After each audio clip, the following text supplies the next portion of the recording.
Hello, welcome to today's class on GS Test 2 discussion. As I have seen that most of you have already written, let's start the discussion. See, the first question was, what do you mean by regional disparity? And examine the steps taken by the government of Odisha to minimize such. Now, first of all, define regional disparity. Again, like I said, we'll go for the I, B, and C concept. First is your introduction. Regional disparity is nothing but difference between the region in terms of your growth and development. Simple. It can be inter-district or intra-district. Inter means if you compare the KBK with those of Khurda and Cuttack in terms of the infrastructure. Similarly, intra-district if you compare the tier 1 and tier 2 towns and villages in remote location. Example, the Nagada Hills and the Chitrakonda Dam, or the villages near the Chitrakonda. Basically, Nagada is respect to the Juang tribes, and the Chitrakonda Dam villages. They are basically in Malkangiri, which has been suffering from the your this Naxal activities. Next, what are the government schemes? Government schemes basically refer to the Krishi KBK Yojana with the specific focus on your region. Next, we have the Biju Pakka Sadak Yojana. I hope you know that with the development of the road will also lead to economic development, because whenever we are building a road, we are not just generating economic activity by providing employment, but also we are connecting villages or any remote area to the market. Remember this. Next, SEZ is the establishments, promotion of MSME. Next, encouragement to the SHGs through the finance by financing through the Mission Shakti program. Next, what should be the conclusion? The conclusion we can write such as that with the government programs, a significant reduction in poverty has been witnessed, as well as a reduction in regional disparity has also been witnessed. Simple, nothing else. Next, why has India gone for economic reform? Discuss the impact of the economic reform. Remember that the question over here is only impact. Impact can be positive, impact can be negative.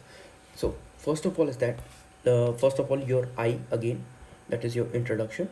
Introduction simply, LPG was basically we accepted the LPG, that is nothing but liberalization, privatization, and globalization. This was the first big economic reform undertaken during the PV Narasimha Rao government. What it It's simple, nothing else. Now, why has India gone for the economic reform? To open up its market to be more globalized. That is one of the reasons.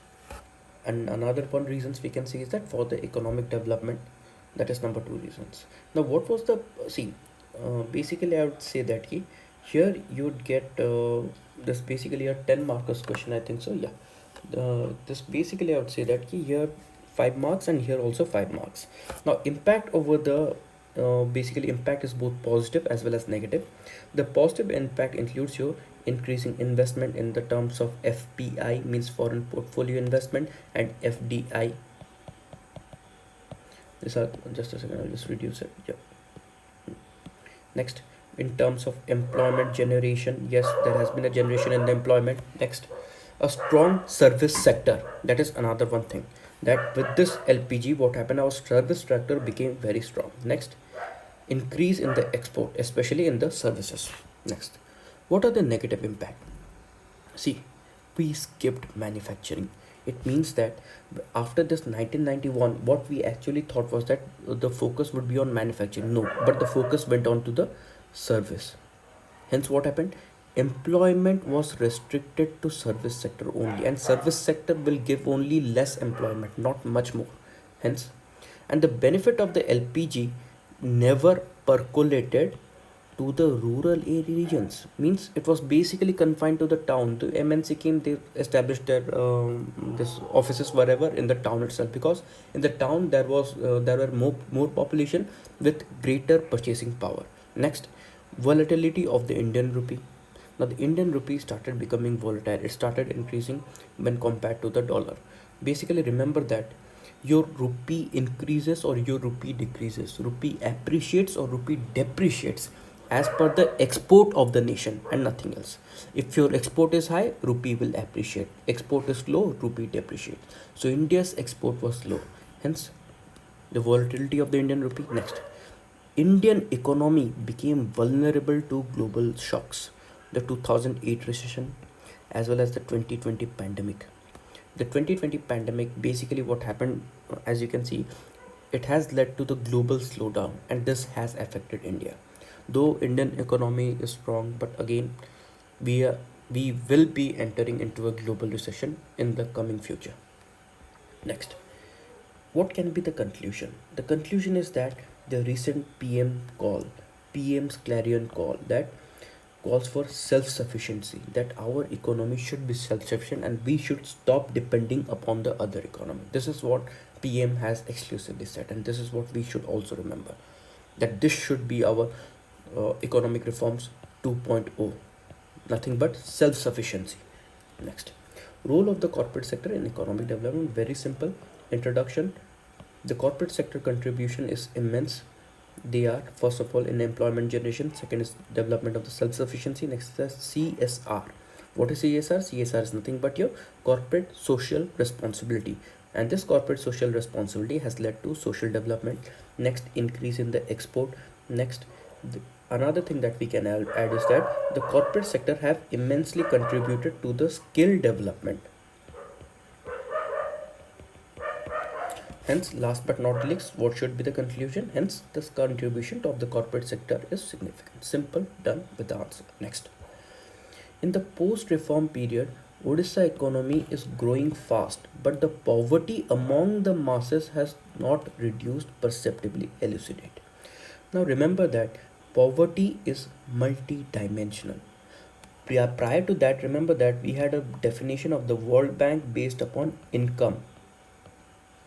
If you have a income less than $1.25 per day, then you are in the poverty line, or you are below the poverty line. But poverty that we understand has the concept change. It is now we understand it as the multi-dimensional, not unidimensional, that is food, nutrition, money. No, everything combined. So basically, how would I define the poverty? See, I would say that in Odisha, the multi-dimensional poverty is prevalent. That is, people are deprived of the basic needs and the cultural needs. What is the basic needs? Roti, kapda, makan. And please guys, this is for your understanding, please do not write in the paper roti, kapda, makan. We can write that food, shelter, housing. Done. Sorry, food, shelter, and clothing. This is some of the basic needs. What is your cultural needs? Cultural needs is your education, health, etc.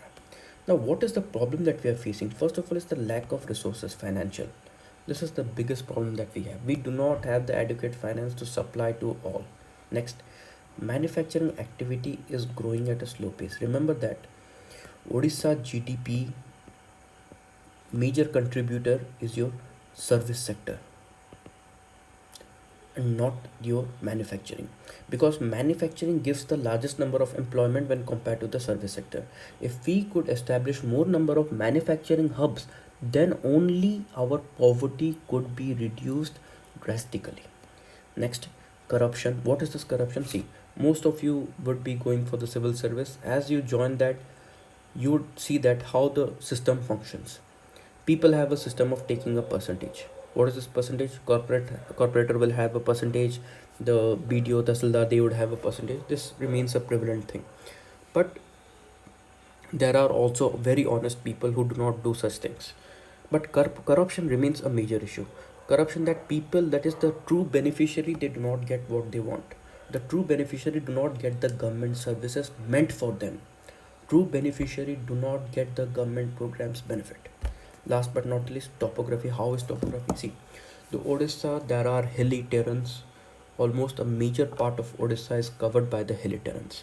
And in this context, what happens is that we do not have accessible road to these areas.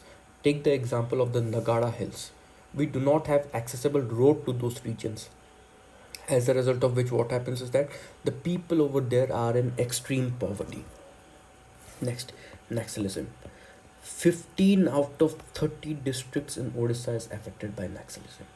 And wherever there is Naxalism, it's very difficult for the people, even for the government official, be the honest government official, even they can't reach it over there, given the condition that they are basically the Naxalites prevent them from carrying out any kind of development activity. And last but not least, your conclusion. Just one thing to add over here. Remember that this Naxalism is nothing but an idea. What is this idea? The idea is that the government of the day is against the people. Government not for people. Hence, Naxals are for the people. And this idea is being strengthened by the prevailing poverty over there and the prevailing corruption also over there. Hence, if we have to kill that idea, we have to go for the idea of development. Because remember that violence cannot be answer to everything because ideas are always bulletproof. Naxalism idea has to be killed by the idea of development.